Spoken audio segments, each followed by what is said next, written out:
Assalamualaikum warahmatullahi wabarakatuh. Perkenalkan, nama saya Melty Ustika, mahasiswi jurusan Kesehatan Masyarakat di Universitas Siliwangi dengan nomor pokok mahasiswa 234101003. Di video kali ini, saya akan memenuhi tugas learning journal mata kuliah Gizi Kesehatan Masyarakat di pertemuan 10 dengan dosen pengampu Ibu Wulan Triyutanti SKM MPH. Apa aja sih yang dibahas pada pertemuan hari ini? Yaitu tentang kebutuhan gizi bayi dan balita.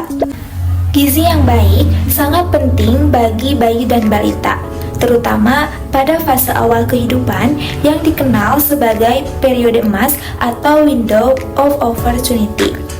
Fase ini berlangsung pada masa bayi 0 sampai 11 bulan hingga balita 12 sampai 59 bulan, di mana pertumbuhan dan perkembangan berlangsung sangat cepat dan lebih signifikan dibandingkan fase kehidupan lainnya. Pada masa ini, nutrisi yang tepat sangat dibutuhkan untuk mendukung pertumbuhan otak, perkembangan kognitif, imunitas, serta kesehatan fisik secara menyeluruh. Menurut Permenkes nomor 25 tahun 2014, berbagai faktor yang mendukung kesehatan anak sudah dimulai sejak dini. Misalnya dengan inisiasi menyusui dini atau IMD yang dilakukan segera setelah bayi lahir. IMD merupakan proses alami di mana bayi diletakkan tengkurap di dada atau perut ibu untuk mulai menyusu setidaknya selama 1 jam pertama setelah lahir. Proses ini memberikan manfaat yang besar, termasuk mencegah hipotermia pada bayi, mendukung keberhasilan pemberasi eksklusif, serta mempererat ikatan batin antara ibu dan bayi. IMD juga dikaitkan dengan menurunnya risiko kematian pada bayi, menjadikannya langkah awal yang sangat penting dalam perawatan kesehatan bayi baru lahir. Setelah IMD, pemberian ASI eksklusif menjadi faktor utama dalam pemenuhan kebutuhan gizi bayi hingga usia 6 bulan.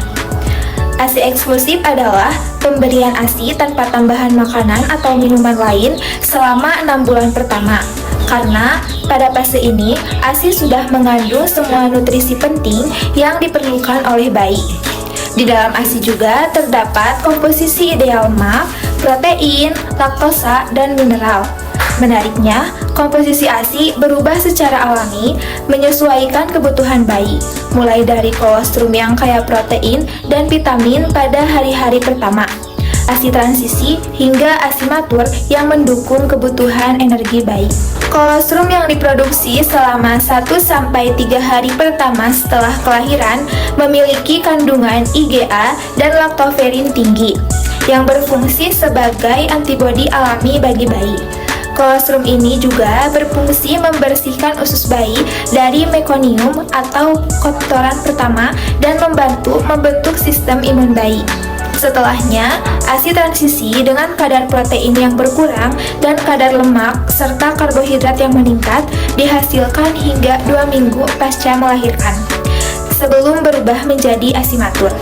ASI matur yang keluar setelah minggu kedua mengandung karbohidrat, lemak, vitamin, dan mineral yang dibutuhkan bayi untuk pertumbuhan tubuh dan otak. Foremilk dan Himilk adalah 2 komponen ASI matur. Foremilk yang muncul di awal menyusui tinggi akan cairan untuk menghilangkan dahaga, sementara Himilk yang keluar di akhir sesi kaya lemak dan membantu bayi merasa kenyang. Seiring pertumbuhan bayi, kebutuhan gizi meningkat sehingga diperlukan makanan pendamping ASI atau MPASI sejak usia 6 bulan. MPASI diberikan secara bertahap, dimulai dengan makanan lumut seperti bubur halus, kemudian makanan lembek pada usia 9-11 bulan, hingga makanan padat atau makanan keluarga pada usia di atas 1 tahun. Penting untuk memperkenalkan MPASI pada waktu yang tepat. tidak terlalu dini atau terlambat. Karena pemberian yang tidak sesuai dapat mengganggu perkembangan makan bayi dan meningkatkan risiko masalah seperti sulit buang air besar atau BAB atau picky eater.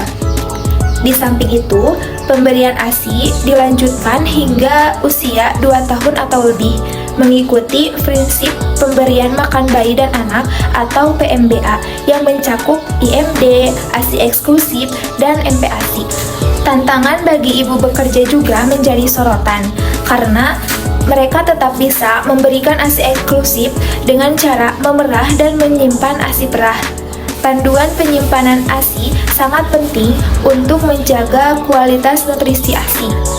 ASI perah yang baru diperah dapat bertahan 4 jam pada suhu ruangan, 2-3 hari di kulkas, atau hingga 3-6 bulan di freezer dengan suhu yang tepat. ASI beku harus dicairkan secara bertahap, dimulai dengan menurunkannya ke kulkas selama 12 jam, sebelum dipanaskan dengan cara direndam dengan air hangat.